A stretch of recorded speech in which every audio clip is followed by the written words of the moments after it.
Le document en question, une lettre pour être franc, a été reçu par la personne volée pendant qu'elle était seule dans le boudoir royal.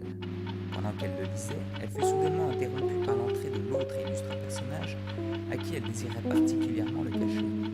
Après avoir essayé en vain de le jeter rapidement dans un tiroir, elle fut obligée de le déposer tout ouvert sur la table. La lettre, toutefois, était retournée, la suscription en-dessus, et, le contenu étant ainsi caché, elle n'attira pas l'attention. Sur ces entrefaites arriva le ministre D. Son œil de lynx perçoit immédiatement le papier, reconnaît l'écriture de la suscription, remarque l'embarras de la personne à qui elle était adressée et pénètre son secret.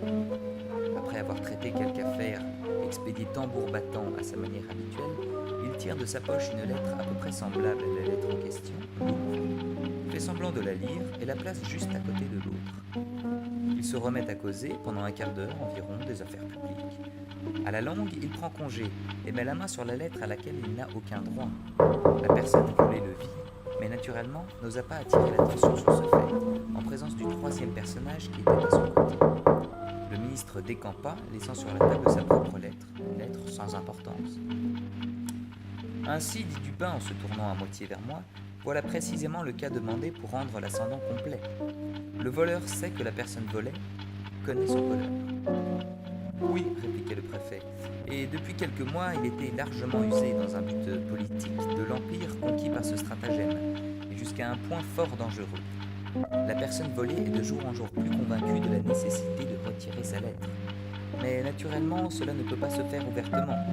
Enfin, poussée au désespoir, elle m'a chargé de la commission. Il n'était pas possible, je suppose, dit Dupin, dans une auréole de fumée, de choisir ou même d'imaginer un agent plus sagace. Vous me flattez, répliqua le préfet, mais il est bien possible qu'on ait conçu de moi quelque opinion de ce genre. Il est clair, dis-je, comme vous l'avez remarqué, que la lettre est toujours entre les mains du ministre, puisque c'est le fait de la possession et non de l'usage de la lettre qui crée l'ascendant. Un peu de